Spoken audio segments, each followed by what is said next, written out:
Assalamualaikum warahmatullahi wabarakatuh. Perkenalkan saya Nurasa Yusuf, mahasiswa dari kelas D atau biasa disebut kelas e-learning, dan NIM saya yaitu 452009156. Baik, di sini saya akan menjelaskan mengenai sejarah pengukuran psikologi. Psikometri atau pengukuran psikologis adalah cabang ilmu psikologi yang mendalami seluk-beluk pengukuran dan analisis berbagai perbedaan antar individu atau individual difference, sehingga dapat dikatakan bahwa psikometri mempelajari perbedaan antar individu dan antar kelompok. Nah, tentu saja cabang ilmu ini sangat penting untuk dipelajari mahasiswa-mahasiswa prodi psikologi. Oleh karena itu, mari memulai dengan mempelajari sejarah dari pengukuran psikologis itu sendiri. Francis Galton sering disebut sebagai bapak psychometrics. Namun, asal pengukuran psikologi juga memiliki hubungan ke bidang terkait psychophysics.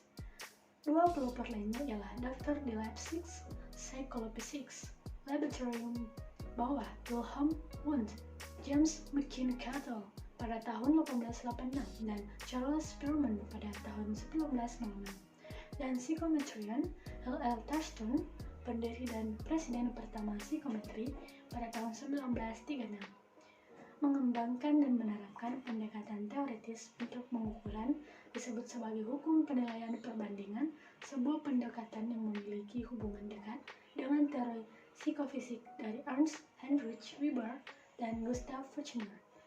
Selain itu, Spearman dan Thurston keduanya membuat kontribusi penting kepada teori dan penerapan analisis faktor. Metode statistik dikembangkan dan digunakan secara luas di psikometri. Teori psikometri telah diterapkan dalam pengukuran kepribadian, sikap, dan keyakinan, dan prestasi akademik.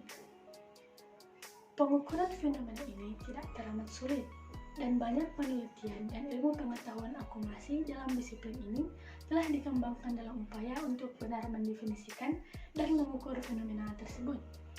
Kritik termasuk praktisi dalam ilmu fisika dan aktivis sosial berpendapat bahwa definisi tersebut dan kuantifikasi adalah mustahil sulit, dan bahwa pengukuran tersebut seringkali disalahgunakan, seperti dengan tes kepribadian psikometri yang digunakan dalam prosedur kerja.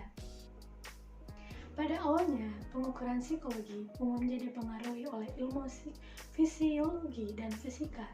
Oleh karena itu, tidak mengherankan jika pengukuran dalam ilmu ini mempengaruhi juga pengukuran dalam psikologi.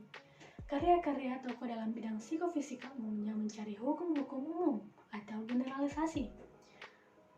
Baru kemudian, terutama karena pengaruh Galton, gerakan testing yang mengutamakan ciri-ciri individual menjadi berkembang. Kontribusi psikofisika dianggap suatu ilmu pengetahuan yang mempelajari hubungan kuantitatif antara kejadian-kejadian fisik dan kejadian-kejadian psikologis. Dalam arti luas, yang dipelajari adalah hubungan antara stimulus dan respon. Seperti telah disebutkan sebelumnya, upaya mereka adalah untuk menemukan hukum-hukum umum, seperti misalnya hukum Weber dan Fechner tentang nisbah pertambahan perangsang menimbulkan pertambahan respon atau sensasi. Dalam psikofisika modern, kontribusi Thurston mengenai Law of Comparative Judgment merupakan model yang sangat berharga bagi pengembangan skala-skala psikologi yang lebih. Tes yang dikembangkan di Eropa pada akhir abad ke-19 cenderung meliputi fungsi yang lebih kompleks. Salah satu contohnya adalah tes Kraepelin. Tes Kraepelin berupa penggunaan operasi-operasi aritmetik yang sederhana, dirancang untuk mengukur pengaruh latihan, ingatan, dan kerentanan terhadap kelelahan dan distraksi. Awalnya, tes ini dirancang untuk mengukur karakteristik pasien-pasien psikiatris. Lower, mahasiswa Kraepelin menyusun tes persepsi, ingatan, asosiasi, dan fungsi motorik guna meneliti interrealisasi fungsi-fungsi psikologis. Ebbinghaus mengembangkan tes komputasi aritmatik, luas ingatan, dan pelengkapan kalimat guna mencapai tingkat objektivitas yang tinggi. Penelitian ilmiah mensyaratkan penggunaan prosedur pengumpulan data yang akurat dan terpercaya. Pada pendekatan penelitian kuantitatif, hasil penelitian hanya akan dapat diinterpretasikan dengan tepat bila kesimpulannya didasarkan pada data yang diperoleh lewat suatu proses pengukuran yang selain tinggi validitas dan reliabilitasnya juga objektif. Pengukuran dapat didefinisikan sebagai proses kuantifikasi suatu atribut. Pengukuran yang diharapkan akan menghasilkan data yang valid harus dilakukan secara sistematik. Berbagai alat ukur telah berhasil diciptakan untuk melakukan pengukuran atribut dalam bidang fisik seperti berat badan, kecepatan kendaraan, luas bidang datar, dan lain-lain. Dalam segi validitasnya, hampir semua dapat diterima secara universal.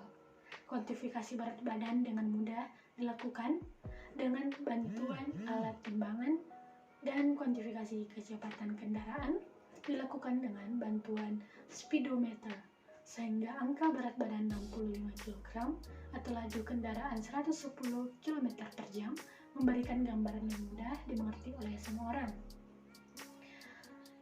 Pada sisi lain, pengukuran di bidang non-fisik masih berada dalam taraf pengembangan yang tidak mendekati kesempurnaan. Beberapa tes dan skala psikologi yang standar atau standard measures dan yang telah distandarkan standardized measures kualitasnya belum dikatakan optimal. Di sisi lain, kemajuan teori pengukuran telah membuka peluang untuk meningkatkan pencapaian keberhasilan yang optimal dalam penyusunan dan pengembangan alat ukur psikologi yang lebih berkualitas. Sekian dari saya. Assalamualaikum warahmatullahi wabarakatuh.